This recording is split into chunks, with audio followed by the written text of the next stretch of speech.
वैसे तो जंग को किसी भी प्रकार से जायज़ नहीं ठहराया जा सकता। वहाँ पे रहने वाले एक छोटे से जानवर से लेकर तमाम लोगों के ऊपर काफ़ी बुरा बीतता है। उनके अपने बिछड़ जाते हैं, उनके आंखों के सामने लोग मारे जाते हैं, उनके घर बार किसी रेत के समान भर भरा के गिरते हुए दिखाई देते हैं। हर एक की अपनी कहानियाँ बनती हैं, लोगों द्वारा सदियों सदियों तक इस पर आंसू बहाया जाता है। मगर कुछ ऐसे भी पक्ष होते हैं दोस्तों जहाँ पे हमको बेनिफिट्स दिखाई देता है। इसी में से एक है भारत को युद्ध से होने वाले बेनिफिट्स के बारे में इस वीडियो पे चर्चा करेंगे दोस्तों। यहाँ पे हम लोग सिर्फ और सिर्फ बेनिफिट्स के बारे में चर्चा करेंगे। सबसे पहले बात करते हैं गेहूं निर्यात व्हीट एक्सपोर्ट के मामले में।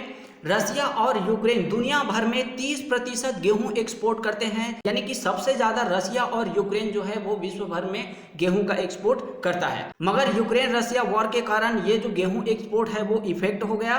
भारत में इस साल रिकॉर्ड गेहूं की पैदावार हुई है और रसिया पर दुनिया का लग चुका है सैंक्शन। अब भारत को मिल गया मौका। अब काफी देशों को भारत ने ऑफर दिया और गेहूं एक्सपोर्ट करने लगा। भारत में रिकॉर्ड 111 मिलियन टन इस वर्ष गेहूं की उत्पादन हुई है। तो भारत को यहाँ पे मौका मिल गया और दुनिया भर देशों में वह एक्सपोर्ट करने लगा। भारत का एक गुडविल भी है दोस्तों। भारत ने काफी मात्रा में अफगानिस्तान में वहाँ के जनता को 50 से लेके 55,000 टन गेहूं एक्सपोर्ट किया है। ये भारत का एक गुडविल है दोस्तों। भारत जो है पूरी दुनिया के बारे में सोचता है।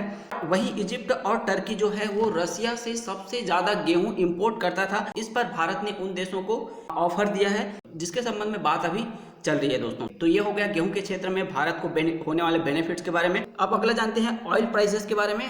तेल की कीमत और रसिया ने यहाँ पे क्या ऑफर दिया है। इन दिनों तेल की कीमत काफी ऊंचे स्तर पर है। भारत जो है रूस के मुकाबले अन्य देशों से सऊदी अरब, अमेरिका इत्यादि देशों से तेल खरीदता है। वहीं पे रसिया ने भारत को ऑफर देते हुए $62 प्रति बैरल के हिसाब से देने का वादा किया, जबकि वर्तमान में मार्केट प्राइस यदि देखा जाए तो $105 प्रति बैरल के हिसाब से बिक रहा है। यहाँ पे रसिया ने भारत को ऑफर देते हुए $62 पर बैरल के हिसाब से भारत को यहाँ पे एक्सपोर्ट किया, जिससे भारत को यहाँ बेनिफिट हुआ है। अब बात आती है कि इतना मात्रा में रसिया से भारत में तेल एक्सपोर्ट करने के बावजूद भी भारत में तेल की कीमत जो है वो क्यों कम नहीं होती। तो तेल की कीमत कभी भी कम नहीं होने वाली दोस्तों, चाहे वैश्विक स्तर पर कितना भी प्रति बैरल डॉलर के हिसाब से कम हो जाए, यहाँ पे तेल की कीमत कम नहीं होने वाली। अब यदि यहाँ पे देखा जाए जेट फ्यूल पे, यूक्रेन पर रसिया द्वारा हमला करने से विश्व भर के देशों ने काफी ज्यादा मात्रा में सैंक्शन लगाया, जिससे घुसाए रूस ने 36 देशों पर रसिया के एयर स्पेस से गुजरने के लिए बैन कर दिया।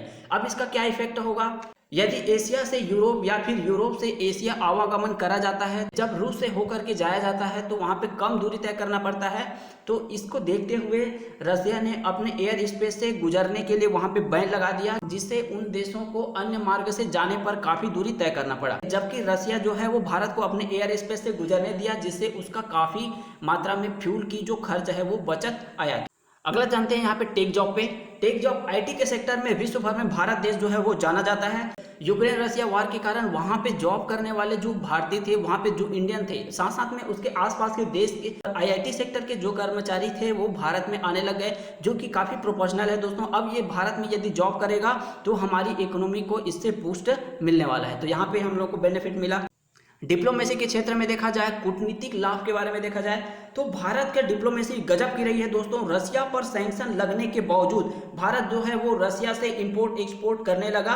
इस पर किसी भी देश की औकात नहीं हुई कि वह भारत को कुछ भी बोल सके।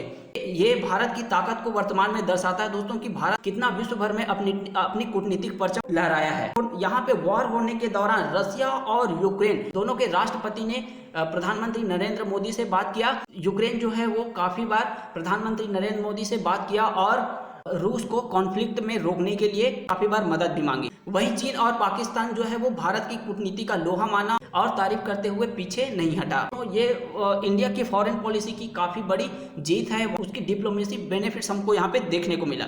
अब यहाँ पे अंतिम देखते हैं, जो कि है वेस्टर्न वर्ल्ड की हिपोक्रेसी हमको देखने को मिला। वेस्टर्न वर्ल्ड जो है वो भारत के प्रति किस प्रकार से पाखंडता दिखाता है, वो हमको यहाँ पे उसका दो मुंहा चेहरा हम लोगों को देखने को मिला। तो जो वेस्टर्न कंट्री है, जो यूरोपीय कंट्री है, जो पश्चिमी कंट्री है, भारत का जो अलग चेहरा लोगों के सामने रखता है, मीडिया के जरिए भारत की जो खराब छवि रखता है, वो यहाँ पे वेस्टर्न वर्ल्ड की हिपोक्रेसी के बारे में पता चला। काफ़ी बारी जो अमेरिका था भारत को यहाँ पे डाइवर्ट करने के लिए काफ़ी सारे उल्टा सीधा बयान देते रहा। तो यहाँ पे हम लोगों को वेस्टर्न वर्ल्ड की हिपोक्रेसी साफ तौर पे नजर आती है दोस्तों। वही चीन जो है अपना सा मुंह लिए यहाँ पे चुप रह गया। तो यहाँ पे हम लोगों को भारत की एक डिप्लोमेट और विश्व भर में देशों को भारत के नजरिया के बारे में यहाँ पे पता चला। तो हम लोगों को इस प्रकार से काफी क्षेत्र बेनिफिट हुआ। इसके अलावा यदि हम लोग और भी देखें तो डिफेंस सेक्टर में, टूरिज्म सेक्टर में, फार्मर सेक्टर में और स्टील सेक्टर में भी भारत को एक बेनिफिट यहाँ पे देखने को मिला। टूरिज्म सेक्टर की बात करा जाए तो विभिन्न देशों ने रसिया पर सैंक्शन लगा दिया है। रसिया की जो जनता है वो अन्य देशों पे ना जाकर भारत में यहाँ पे टूरिज्म के लिए आएंगे, जिससे भारत की इकोनॉमी को बूस्ट मिलेगा। तो इस प्रकार से कई क्षेत्रों में भारत को और भी बेनिफिट्स हुआ है दोस्तों। तो ये हो गया यूक्रेन रसिया वार से भारत को होने वाले लाभ के बारे में। इसी प्रकार की यूनिक इन्फॉर्मेशन आपके लेकर आते रहेंगे दोस्तों। तो please like share and subscribe this channel. Thanks to all. जय हिंद।